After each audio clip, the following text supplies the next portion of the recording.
This is it. This is the last one. At long last, this is the last one. What's up, guys? It's your boy Chrysalis here, and today we are going to be continuing and concluding our series Road to the Oscars 2025. And if you haven't watched the last few videos, well, do that. I don't really know what else to say at this point, but we are going to be covering all the movies that were nominated for Best Picture for the 97th Academy Awards. That's going to be this coming Sunday, March the 2nd. So be there, be squared, I guess. And now we are going to be covering the final film in the series, I'm Still Here. I'm Still Here is the latest film from legendary Brazilian filmmaker Walter Salles, whose name I probably butchered, but you know, that's kind of the reoccurring theme, unfortunately. Salles is best known for quite a few movies, but namely films like Central Station, which earned him a lot of recognition across the globe, garnering 2 Academy Award nominations, as well as a film called The Motorcycle Diaries. I can't honestly say I've watched either of these or much of his work.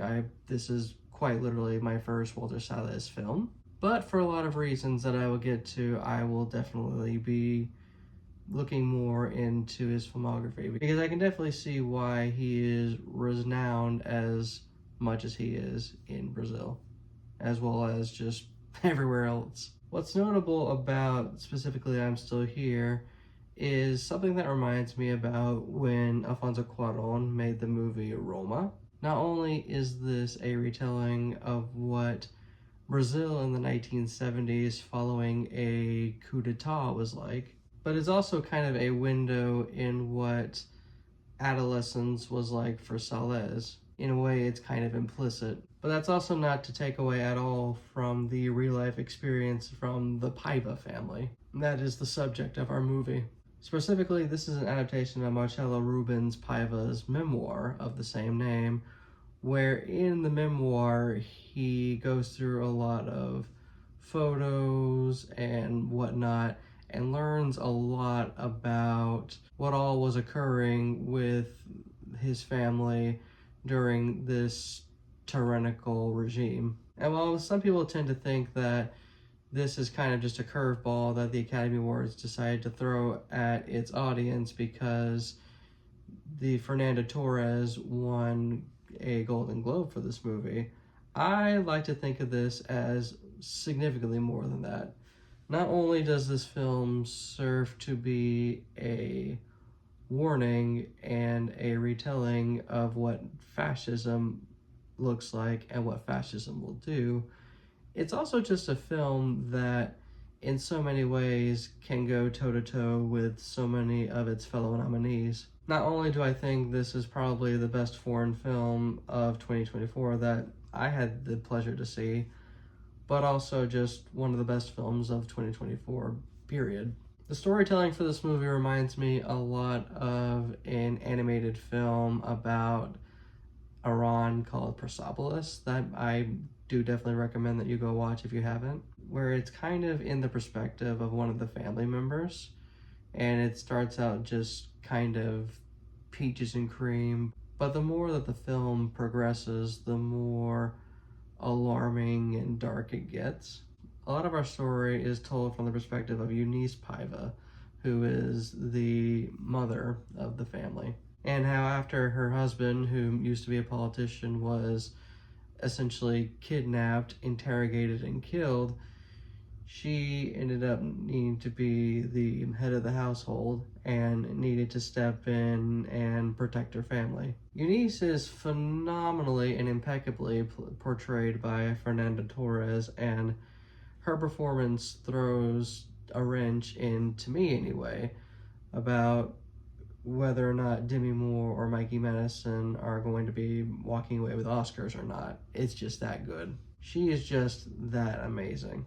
The film presents it as kind of a coming-of-age film at points, but then it quickly turns into something else entirely. We are put at the perspective of one of the teenage daughters who she and her friends were patted down at a security checkpoint. And then through much of it, we get it from the perspective of Eunice, as not only as she is having to navigate this sudden kidnapping of her husband, but also her eventual kidnapping and interrogation and torture, and then her eventual release and the need to relocate her family and pursue a degree in law to make sure nothing like that ever happens again.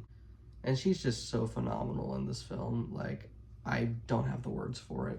My only gripe with this film, in my opinion, is how sudden the jump from the 1970s to like 15, 20 years later was. Like, what happened to Marcello? Why is he now in a wheelchair? Poor guy. But the ending, when it jumps to like closer to present day, where she is suffering from Alzheimer's and is just having a brief moment of reflection, is just so, it's tear-jerking for sure.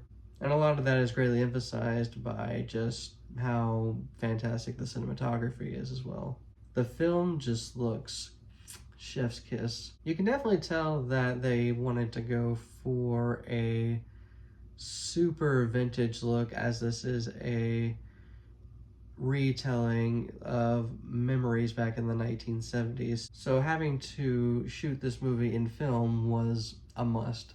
And whether it's just like moments of zen in the movie or moments where, again, the tyrannical regime is preying on her and her family, it definitely emphasizes the peacefulness as well as the discord that occurs in the film.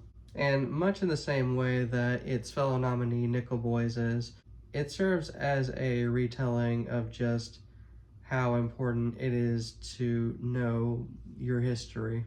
There's actually a point where it's following the time skip where she's being interviewed about the past and like how important it is to exhume a lot of the bodies that were victims of the tyrannical regime. And one of the journalists asked her, is it really that important to, you know, find these bodies? Is it really important to dig up the past like this? And she's like, yep. Again, similar to what I said about Nickel Boys, if we fail to understand the history of our country or your country, the more we are doomed to repeat it. The more we don't understand the severity of fascism, essentially is what it is, then we are more than likely doomed to repeat it. And I bring this up because, like with this movie, like with Roma, like with Persepolis, a lot of this tyranny is just everywhere. A lot of the violence, a lot of the oppressive government, it's everywhere. And if we dumb it down and try to make it not seem as serious as it is, then it's going to re-emerge and it's going to remain. I actually read recently about an unsuccessful boycott of the film. I guess like a lot of super far-right Brazilians were trying to boycott this movie, saying, oh yeah, the government wasn't that bad, there's no way that was, you know, real. Needless to say, it failed, as it not only ended up being a success, but it was also a smash hit comparatively. A budget of about $2 million, and it made $28 million. And whether that's because it timed its release schedule along with award season, like a lot of movies do, or not, being able to break even 2, 3, maybe even 4 times over is still impressive. And it speaks volumes that people want to hear stories about this, that stories like this matter. So needless to say, this movie gets 2 thumbs up. It's really freaking good and really freaking important as well. Because now more than ever, whether you are here in the US or just anywhere in the world, stories about the power of family and then the power of vigilance is important and invaluable, especially when the story is told as well as this one is and is just as well made as this one is.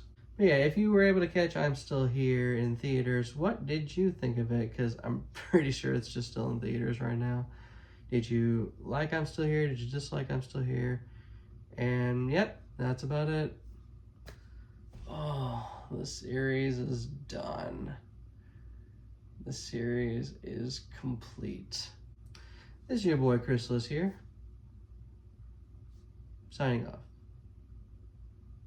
Yeah, we're done. We're fucking done. Let's go.